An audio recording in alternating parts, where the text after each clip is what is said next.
Terpuji-pujilah Engkau Bapa. Sembunyikan hamba-Mu di bawah kaki salib-Mu.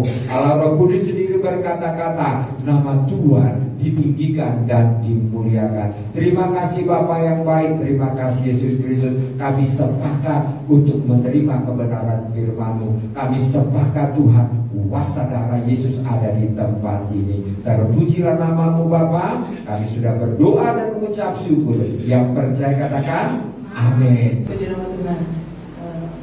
Janji berkat Tuhan itu kepada setiap saudara dan saya karena ketaatan seseorang. Yang pertama yaitu karena Tuhan Yesus. Yang percaya katakan amin. Amin. Ya, janji keselamatan yang Tuhan janjikan kepada manusia pertama, keturunanmu akan menginjak kepala ular. Ya, itu janji keselamatan yang Tuhan berikan kepada manusia waktu Tuhan berbicara kepada Adam dan Hawa. Keturunanmu akan menginjak kepala si ular. Artinya Yesuslah yang akan menyelamatkan manusia melalui kematian Tuhan Yesus di kayu salib. Itu janji keselamatan. Katakan janji keselamatan. Janji keselamatan. Ya, janji keselamatan itu diteruskan oleh Tuhan dari janjinya waktu di Eden. Kemudian Tuhan teruskan kepada Habel, orang benar. Kemudian kepada Henok, kemudian kepada Nuh, kemudian kepada Abraham, ya. Jadi itu rutenya. Ribuan generasi atau ratusan generasi, ada satu Tuhan mengamati seluruh bumi. Ada nggak yang mengasihi aku, yang tidak ikut-ikutan menyembah berhala dan menajiskan dirinya dengan ibadah manusia atau nenek moyang, penyembahan berhala. Tuhan rupanya lihat itu. Kalau nggak ada dia nggak pilih. 100 tahun ini nggak ada, 200 tahun ini nggak ada, 300 tahun ini nggak ada, 500 tahun ini nggak ada. Dia nggak pilih, berarti nggak ada yang selamat. Tidak ada yang selamat. Waktu dilihat ada satu Henok itu diselamatkan. Kemudian udah berdosa lagi semua generasi, nggak tahu berapa juta. Nggak ada yang benar di mata Tuhan. Satu bumi nggak ada yang benar. Tuhan cari ada nggak lagi yang benar ya? Oh ada satu. Nuh. Makanya Nuh yang dipanggil. Nuh yang dipanggil. Karena Tuhan lihat hatinya. Hatinya cinta akan Tuhan. Mau bergaul karib akan Tuhan. Tuhan melihat hatinya. Kenapa Tuhan pilih dia? Karena Tuhan tahu dia pasti akan taat. Dia pasti akan mengasihi Tuhan. Jadi Tuhan lihat hati. Tuhan sekarang lihat hati manusia-manusia di bumi ini. Adakah yang punya hati yang baik? Maka itu akan dipanggil Tuhan.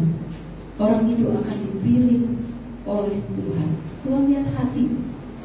Ya, pesan Bapak Gembala kemarin hari Kamis itu hati. Kenapa umat Israel diizinkan Tuhan menderita 40 tahun? Tuhan mengetes apa sih yang ada di dalam hati orang ini? Apa yang ada di dalam hati engkau?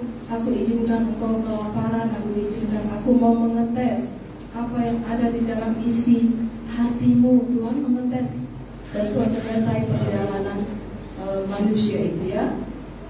Jadi saudara mengenal Tuhan dari firman dan pewahyuan yang Roh Kudus berikan kepada saudara.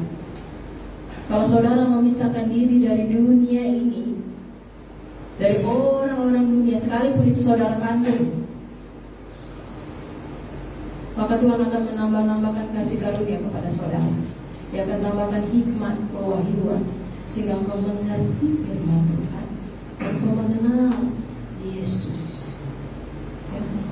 Ini yang saya dapatkan dari Roh Kudus. Oh, saya ngerti Tuhan. Gak ada yang dia pilih, kan memang gak ada yang benar.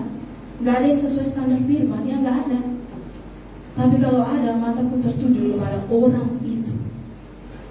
Tuhan bukan bicarakan saya atau bicarakan siapa, dia bicarakan firman-Nya.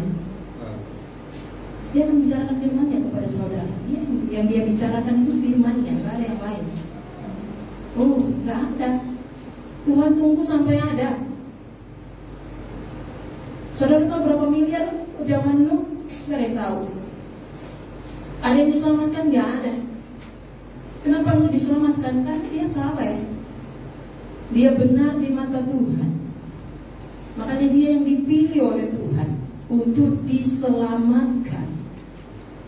Dan dari dialah keselamatan itu boleh terus lagi turun dari Nuh ke Abraham. Karena kita akan baca Kejadian.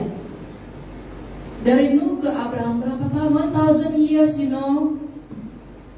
1000, there is no right man. Gak ada orang benar.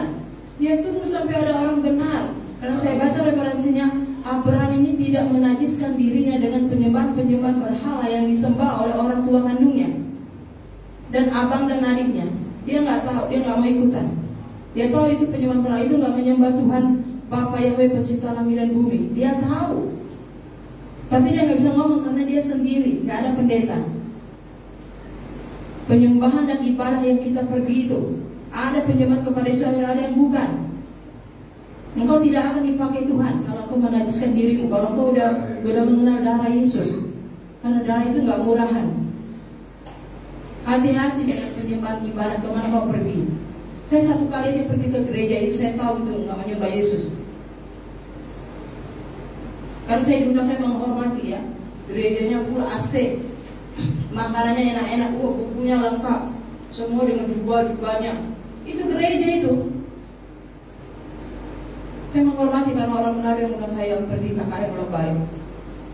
Kenapa dia bolak-balik undang aku? Kenapa dia nggak undang yang lain? Saya satu kali dia masuk ibadah, saya tahu nggak benar. Saudara kalau udah tahu emas asli, saudara nggak tahu emas palsu. Kalau saudara punya emas asli, udah beli emas asli, saudara tahu emas yang palsu. Kalau di sini mau ada asli, Roh Kudus, saudara tahu itu palsu. Itu gereja, pendeta, isinya orang benar, saudara tahu lah. Saya satu kali aja, saya tahu. Saya nggak punya emas, mungkin saudara punya emas 24 karat. Saudara tahu mana emas asli, mana emas palsu. Saudara tahu. Yang sudah tahu, saudara tetap nyemplung di situ. Abraham tidak. Sekalipun itu bapak kandung, dengar ya baik-baik.